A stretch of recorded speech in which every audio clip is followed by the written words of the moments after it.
काल जे SOP आम्ही जाहीर केली म्हणजे 4 तारखेला, त्या SOPमध्ये आत्ता सर्व भूखंड, त्यांचे सातबारे, त्यांचे प्रॉपर्टी कार्ड त्यांना मिळतील. ज्यांचं रजिस्ट्रेशन राहिलं असेल ते रजिस्ट्रेशन होईल आणि राज्यामध्ये अत्यंत क्लिष्ट असलेला तुकडेबंदी कायदा हा निरस्त करण्याचा निर्णय माननीय मुख्यमंत्री देवेंद्र फडणवीसजी यांनी घेतला. आणि मला वाटतं या राज्यातल्या 60 लाख परिवार जी टांगती तलवार होती की आमचं घर केव्हा कायदेशीर होईल, आमच्या सातबारावर नाव केव्हा येईल, आमचे रजिस्ट्रेशन केव्हा होईल, रजिस्ट्रेशन केव्हा होईल, हे सर्व बाबीचा आता शासनाने निर्णय घेतला. या निर्णयाने 60 लाख परिवार 3 कोटी लोकांना फायदा होईल. सर, स्वयं पुनर्विकासासंदर्भात सुद्धा तुम्ही मुंबईतल्या सर्व आमदारांची, सर्वपक्षीय आमदारांची बैठक घेतली आहे. या बैठकीत काय वेगवेगळ्या सूचना तुम्ही केल्या? मुंबई शहर, उपनगर आणि महाराष्ट्रामध्ये ज्या जुने सोसायटीज आहेत, गृहनिर्माण ज्या कलेक्टर लँडवर आहे, सरकारी जागेवर आहे, त्या गृहनिर्माण सोसायट्यांना स्वयं पुनर्विकासाचं धोरण करायची गरज होती. आता बिल्डर येतात, त्या सोसायटीला भेटतात, बिल्डर डेव्हलपमेंट करतात. पण आता सोसायटी संपूर्ण एकत्र येऊन स्वतः सोसायटी लोन घेऊन ही सोसायटी गृहनिर्माण संस्था त्या ठिकाणी आपलं घर 700 फुटाचं असेल तर 1200-1400 फुटाचं त्यांना होऊ शकतं, कारण बिल्डरच्या घशात जाणार नाही.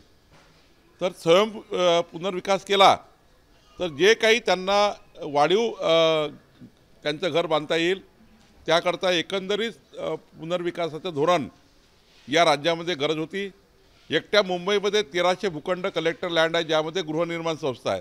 1300 भूखंडावर, त्या 1300 भूखंडावर त्या गृहनिर्माण संस्था कोणतरी बिल्डर येईल आणि त्या रिडेव्हलप करतील. त्यापेक्षा गृहनिर्माण संस्थेनेच रिडेव्हलप केल्या पाहिजे आणि त्याकरता शासनाने मोठ्या प्रमाणावर फॅसिलिटी देण्याचा निर्णय घेतला आहे.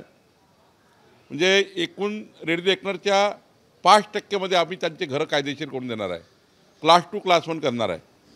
राज्यामध्ये आत्तापर्यंत 60% आपण क्लास 2 क्लास 1 करताना घेतो. आता स्वयं पुनर्विकास केला तर आम्ही त्याला 5% त्याचा क्लास 2 क्लास 1 त्या ठिकाणी करण्याचा निर्णय आम्ही घेऊ. अशा अनेक 14-15 फॅसिलिटीज आम्ही त्यांना दिलेल्या आहे. त्याचं एकंदरीत धोरण मंत्रिमंडळासमोर येईल आणि मंत्रिमंडळात धोरण झाल्यानंतर हे महसूल धोरण, मग नगरविकास विभाग, ज्यांच्या जमिनीवर जे घरं बनलेले आहे ते सर्व त्या ठिकाणी त्या विभागाचे अधिकारी किंवा तो विभाग या धोरणाची अंमलबजावणी करू शकेल.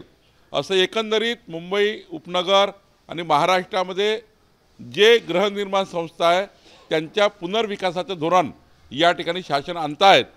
माननीय मुख्यमंत्री महोदयांनी त्याची मंजुरी दिली आहे आणि एक मोठा निर्णय हा मुंबई आणि उपनगरच्या जवळपास एक 50 लाखच्या वर नागरिकांना होईल असं त्या ठिकाणी प्राथमिक दिसतं आहे आणि म्हणून एकंदरीत धोरण आम्ही आणतो आहे. पुनर्विकास प्रकल्प आपण आणताय तो खरं तर खूप चांगला आहे, पण मात्र दुसरीकडे रखडलेला आहे. अनेक बिल्डरांनी जवळपास 16-17 वर्ष रखडलेला पुनर्विकास प्रकल्प थांबवलेला आहे. ज्यावेळी ते स्वयं पुनर्विकास प्रकल्प स्वतःकडे ऑब्झर्व करतील किंवा घेतील त्यावेळी मग बिल्डर त्यांच्याकडे झालेला खर्च मागतो. तो नेमका कसा मग यामध्ये? नाही, हे एकंदरीत कलेक्टर लँडवर, गव्हर्नमेंट लँडवर ज्या गृहनिर्माण संस्था आहेत त्या गृहनिर्माण संस्थाकरता पुनर्विकासाचं धोरण आहे. आणि आता प्रायव्हेट लँडवर त्या ठिकाणी काही गृहनिर्माण संस्था चालू असतील त्याचा वेगळा विचार करावा लागेल, ते नगरविकास खातं करेल.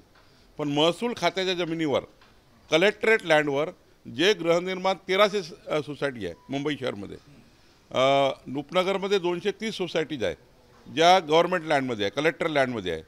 उद्याच्या काळामध्ये रेल्वे लँडमध्ये काही आहे, काही जमिनी त्या ठिकाणी वेगवेगळ्या लँडमध्ये आहेत, त्यांचा वेगळा विचार करण्यात येईल.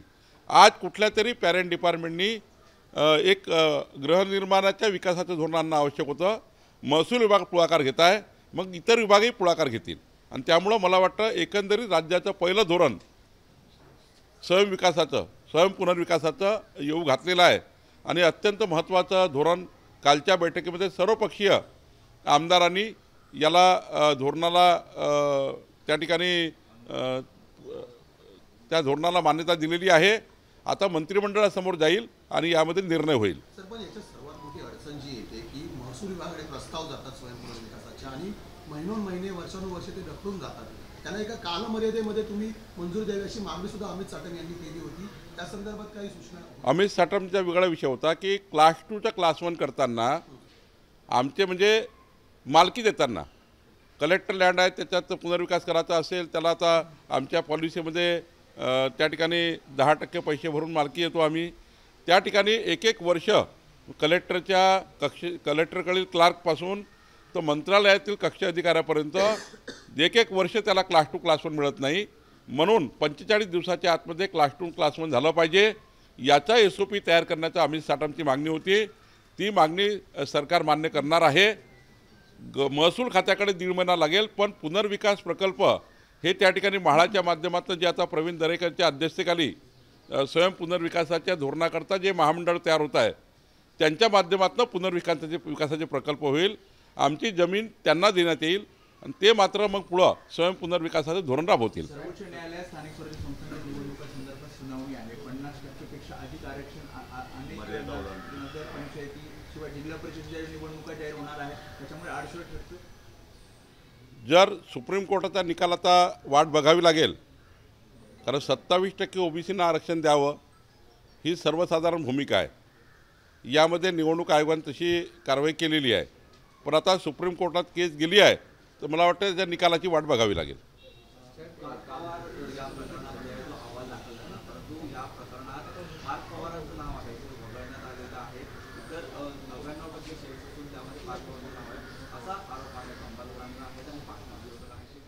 नाही विकास खारगे समितीचा रिपोर्ट अवेटेड आहे आणि 1 महिन्याची मुदत दिली आहे.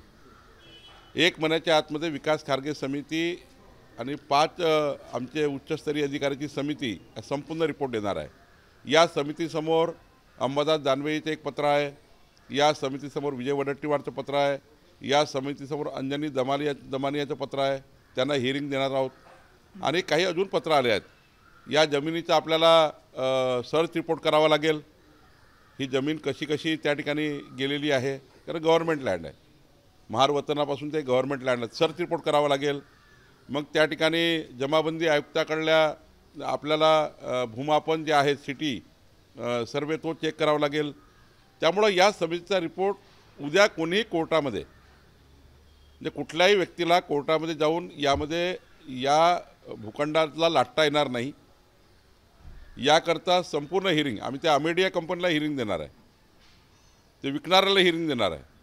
विकत घेणाऱ्याला हिअरिंग देणार आहे कारण हा सिव्हिल मॅटर आहे आणि त्यामुळे कुठलाही स्कोप आम्ही ठेवणार नाही. सर्वांना हिअरिंग देऊ. अंजली दमानियाजींनाही हिअरिंग देऊ.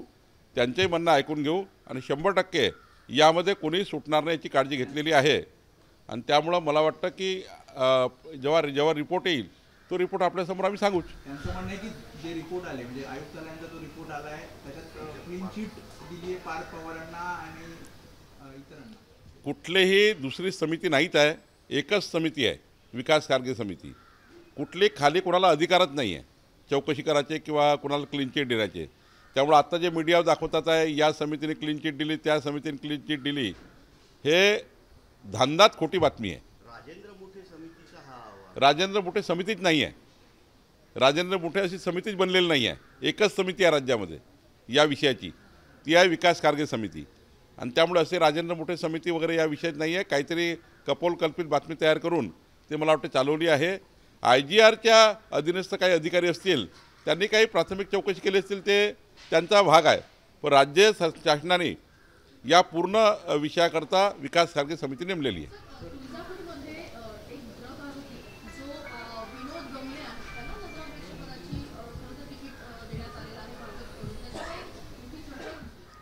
नाही बरोबर आहे की सामाजिक भावना ही आहे की अशा कुणावर आरोप असेल त्याला देऊ नका. पण प्रश्न असा आहे की जोपर्यंत कोर्टामध्ये आरोप सिद्ध होत नाही जोपर्यंत कोर्ट कुठल्या बाबीला सजा देत नाही किंवा त्याला दोषी ठरवत नाही तोपर्यंत एखादा गुन्हा दाखल झाला काही झालं त्याला आपण साधारण सर्व पक्षात लोक काम करतात. सर्वच पक्षामध्ये असे गुन्हा दाखल झालेले लोक आहेत. पण शेवटी कोर्टाने शिक्षा दिली कोर्टाने दोषी ठरवल्यावर मात्र आपण कुठलाही असा निर्णय करत नाही.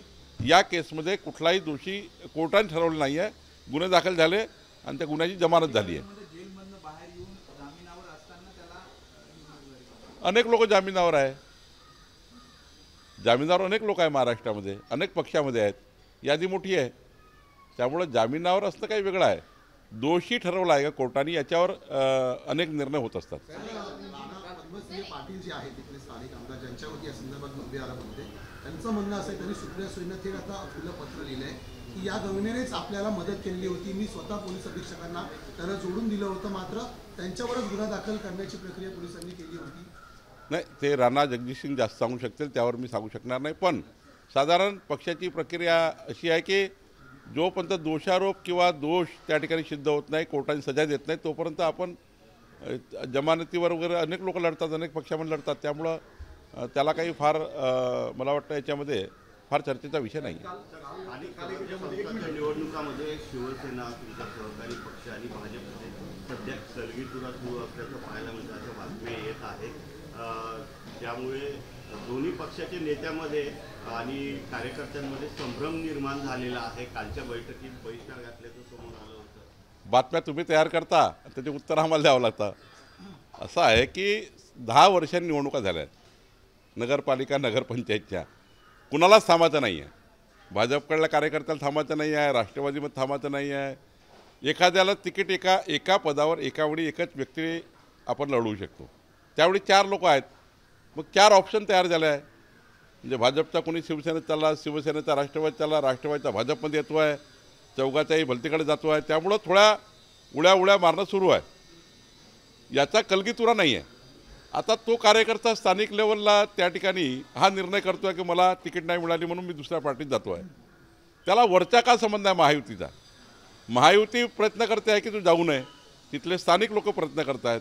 माझ्याही मतदारसंघात 7-8 ठिकाणी झाला आहे की मी तिकीट देऊ शकलो नाही, तर 7-8 लोक गेले, शिवसेनेकडे गेले, एकनाथ शिंदेजीकडे, काही लोक त्या ठिकाणी अजितदादाकडे गेले, घडीकडे गेले. त्यामुळं महायुतीला त्यांचा ऑप्शन आहे. भाजपकडे काही आले, त्यामुळं लोकल लेवलला ऑप्शन तयार झाले आहे. त्यामुळं उड्याउडी सुरू आहे. पण यामध्ये महायुतीमध्ये काही मोठा त्या ठिकाणी संभ्रम तयार झाला, मग ते इथे काही खूप होणार आहे, मग त्यामुळेच बहिष्कार झाला, असं वगैरे काही संबंध नाही. ही निवडणूक लोकल आहे. आम्ही उलट चेक करतो आहे, एकनाथजी, अजितदादा, माननीय मुख्यमंत्री, मी, रवींद्र चव्हाणजी, आम्ही हे चेक करतो आहे की आमच्या महायुतीमध्ये कालही आम्ही 2:30 वाजेपर्यंत रात्री बसलो, प्रभारी आमचे सर्व होते. त्यांना हे सांगितलं आहे की मतभेद आणि मनभेद जरी उड्या झाल्या असतील तरी मतभेद आणि मनभेद काही करू नका. कुठेही असं स्टेटमेंट करू नका जे महायुतीला घातक राहील किंवा महायुतीला डॅमेज करेल, असं कुठलंही स्टेटमेंट करू नका.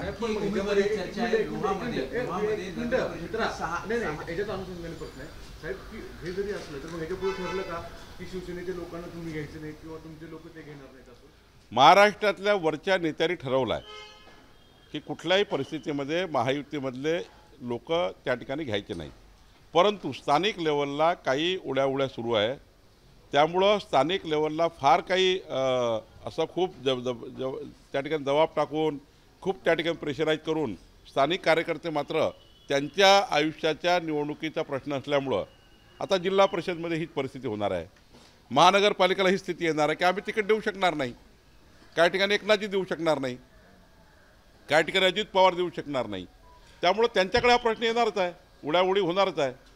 काही शरद पवार साहेबांकडे जातील, काही उद्धव ठाकरेजीकडे जातील. पण एकंदरीत आमचा शेवटपर्यंत प्रयत्न आहे की अजितदादाचे लोक अजितदादाकडेच राहिले पाहिजे, एकनाथजीकडे राहिले पाहिजे, भाजपकडे राहिले पाहिजे. कुठेही महानगरपालिका जिल्हा परिषदमध्ये ही भानगड होऊ नये याकरता आम्ही काल बसलो आहे. मी एकनाथजी शिंदे साहेबांशी चर्चा केली आहे, अजितदादाशी चर्चा केली आहे.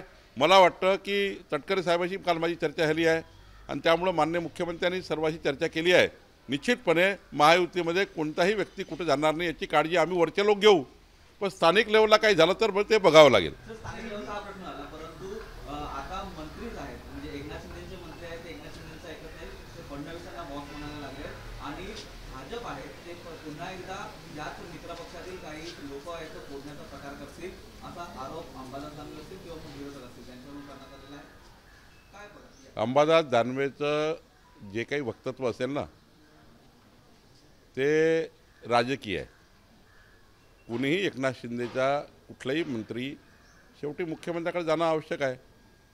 राज्याचे प्रमुख मुख्यमंत्री असल्यामुळं 50-100 रोज कामं असतात मंत्र्यांना. आता मी जाऊन आलो 1 तास. शेवटी विभागाचे कामं असतात. तर विभागाचे काम घेऊन शिवसेनेचे मंत्री मुख्यमंत्र्याकडे गेले किंवा मी आता उद्या एकनाथ शिंदेजीकडे जाऊन बसलो, याचा अर्थ असा आहे का महायुतीमध्ये आम्ही जर बसलो आहे तर त्याच्यामध्ये हा मिठाचा खडा अंबादास दानवे टाकणे तर त्यांना काही ते सक्सेस होणार नाही. त्यांनी उद्धव ठाकरेच्या काळात टाकले म्हणून त्याचा हालही झाले. त्यांचे हाल हे का झाले अंबादास दानवे आणि टीमचे? उद्धव ठाकरेच्या काळामध्ये हे चाललं. देवेंद्र फडणवीसजी कधी कुठल्याही मंत्र्यांना माझ्याकडे या, माझ्या पक्षामध्ये या किंवा माझ्या ऐका, माझं त्या ठिकाणी मुख्यमंत्री म्हणून ऐका वगैरे असं काही आमच्या पक्षामध्ये असं कुणाला हे नाही. महायुतीचे मंत्री महायुतीत काम करतात, आमचे मंत्री आमच्यात काम करतात. चर्चा चालू आहे की नांदेडमधल्या लोहा नगर परिषदेची एकाच कुटुंबातल्या सूर्यवंशी कुटुंबातल्या 6 जणांना भाजपने उमेदवारी दिली आहे, म्हणजे नगराध्यक्ष आणि नगरसेवक. तर काय नेमकी तिथे रणनीती होती की लोहामध्ये मला जर तपासावं लागेल आज, कारण नगर परिषदचं नगरसेवकाचं मी तपासलं नाही आहे. पण मला 2 ठिकाणी आहे, वसमत आणि लोहा, ह्या 2 ठिकाणी असे आज SMS आला आहे. मी आज तपासणार आहे.